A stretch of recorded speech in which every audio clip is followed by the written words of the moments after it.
Since it is the new year, the post office has announced a series of stamps that they're going to be issuing for 2020, and I just want to take a minute to kind of go through them quickly. We have images of some, and some are still in the design stage. But the first one to come out relates to New Year, but not this New Year. It relates to the Chinese New Year.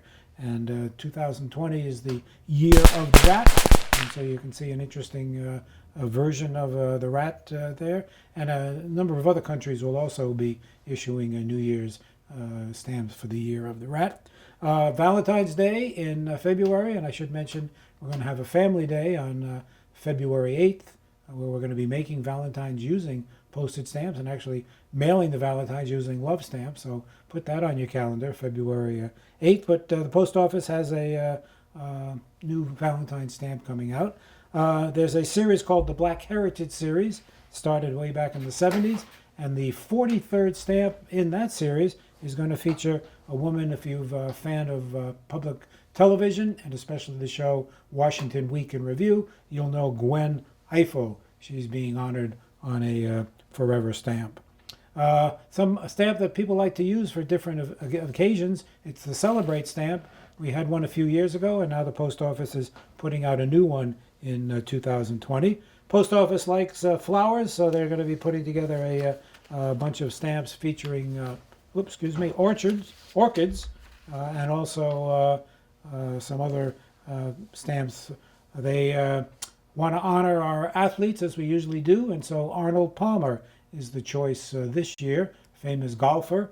We've had one other golfer that I know of on an American stamp, and that was the famous Bobby Jones. And we have a lot of other golfers on stamps. They happen to be presidents. Woodrow Wilson, a great golfer. President Eisenhower also loved to golf. So in a sense, there are more than two golfers on United States stamps. 2020 celebrates the statehood of Maine, which used to be part of Massachusetts, but now in part of the Missouri Compromise, it became its own state in 1820. And so they're honoring that statehood with a picture by a famous man who did a lot of artwork in Maine, and that's Edward Hopper. Earth Day is coming up. This is the 50th anniversary of Earth Day, so we have a special Earth Day stamp. And later in the year, they'll be producing a series of stamps called Voices of the Harlem Renaissance. There'll be 20 stamps that showcase 4 stylized portraits of literary figures from the Harlem Renaissance. Every year, the post office usually does a music tribute. This year, it's hip-hop. And so there'll be 4 different stamps celebrating the 4 different types of hip-hop, which are rapping, breakdancing, DJing, and graffiti. So those stamps will be coming out a little later. If you like to send thank you notes, and we hope you do, later on this year, they'll be putting out a special thank you stamp, which will be very nice to use on your correspondence.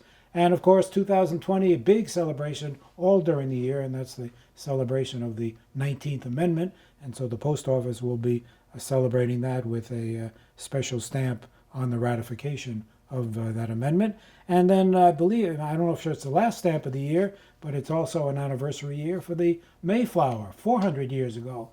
In 1620, the Pilgrims came over on the Mayflower, landed down there in Provincetown before they moved over to Plymouth, and so we'll be having a stamp for that. And there have been some other stamps in the past celebrating the Mayflower, as you can see behind me. So those we'll be keeping you informed through our show. And again, the museum is a post office, and we do sell all the current commemoratives. So if you don't want to stand in line at the post office, come by and get your forever stamps from us.